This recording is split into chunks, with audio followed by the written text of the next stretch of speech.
Right, we're ready to do some tomato planting today. I'm going to go through the full process, setting seed, potting the first ones on, and then the larger ones potting on through to, we'll have a look and see if there's any cuttings ready. But I'm going to show you the compost that I use for the tomatoes to get a good crop.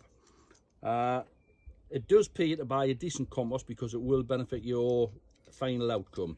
So what we've got here is John's number 2 compost, which is a soil-based compost. It's excellent, it will grow all the different veggies, but I am going to mix that with clover potting compost, which is a beautiful peat-based compost. Now, before I actually crack them open, they've just come off the pallet, and these will be solid. They're very heavy, the soil-based. So give it a little bit of thrashing to the bag. That just gets the lumps out.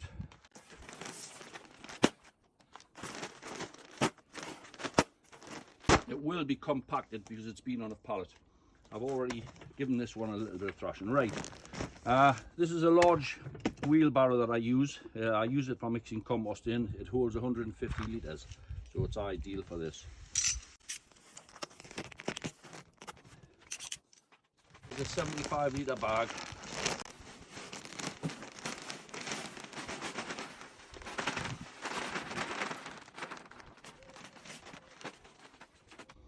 Right, that's beautiful, lovely compost.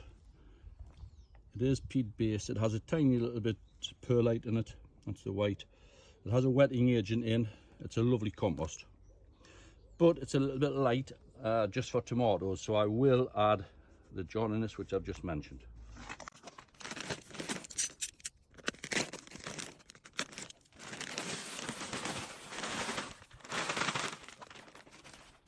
Now that's soil based, you can see the difference, but again, it's beautiful. This is clover, and I do think it's the best compost you'll get. You can see underneath it's much darker, the peat based to the soil based.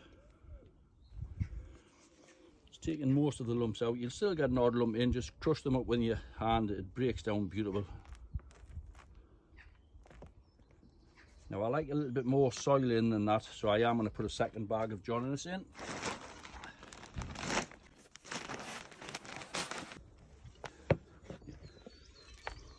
That's a specially made small spade, or a shovel should I say.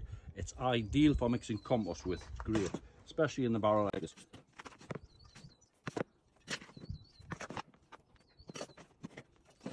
So this particular mix I do use for a lot of my plants. I do it for all the baskets. I do it for all my leeks and onions, brassicas. So it's a popular mix for me anyway. I think it blends down beautiful, mix is lovely. This is a fairly large polytunnel. It's nice and warm in here today because the sun's shining and the temperature rises quickly. I like a portable potting bench so I can move it up and down, so I'm not walking the full length of the greenhouse. So I've got a pallet to make this one. It holds 75 litres of compost, and it's ideal, it's perfect. All I do is I just put a little piece of wood on the front here, just so I can put whatever plants that I'm using, I can pop them straight into it. But before I do that, I am going to set some seed. So we'll just put a little bit of compost in. This is tomato seed that I have saved myself. As you can see, there's lots of seed there. You don't want to put that much in a pot, there's too much there, and it'll come up too thick. So we'll just put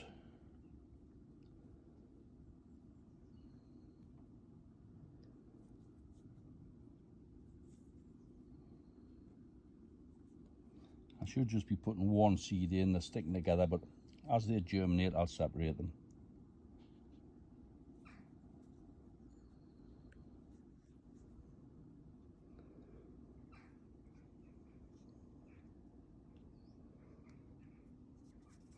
Right, that'll do there. There's just a small selection.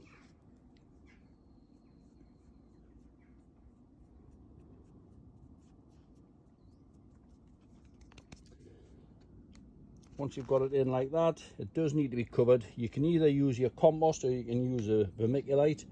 I use both, but on this instance I'm just going to put a little bit of soil over it. Very fine. A little label in there with the date you've sown it, just gives a tap. a good watering. I'll spray the water on rather than use a heavy rose because it would wash them out. Spray the water, make sure they don't dry out, and they should take 7 to 10 days and they'll be germinated. I'll just mention varieties. A lot of people say, which would you recommend? It's difficult for me to recommend any particular variety because everyone's taste is different. I still like some of the older varieties. I'm not so keen on Moneymaker. I don't think the flavour is good enough compares with the new ones. I still love Gardener's Delight, which is this particular one that I'm actually doing now. There are some new ones. There's a one called Rapunzel, which is a beautiful small tomato. It's a cherry tomato. It gets lots of fruit on the truss. I'll grow some and you'll see some at a later date. The larger intermediates, I do like a one called Maisie, but I do try a couple of the newer commercial varieties. Shirley still is a good variety if you can get good stock of it, which I have. But I've got a couple here, which I'll show you on another little video of how to pot on further again.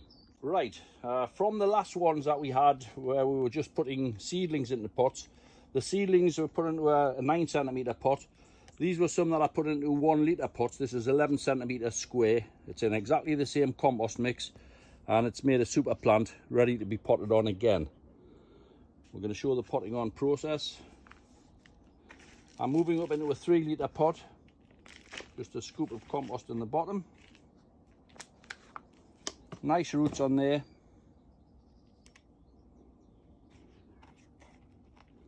Actually, it could have gone into a deeper pot because I do like to sink them down each time I pot them up. I haven't any on hand, otherwise it would have been a deeper pot.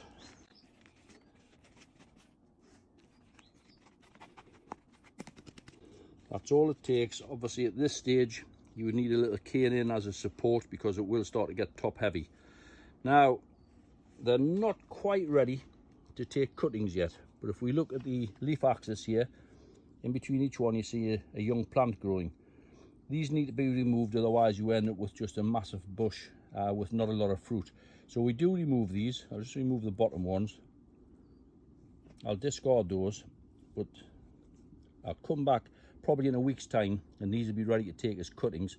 We'll take them as cuttings and it'll advance the plants. It'll give us more of the same variety. So that's basically it on those. That's with the tomatoes potted onto a larger pot. Yeah.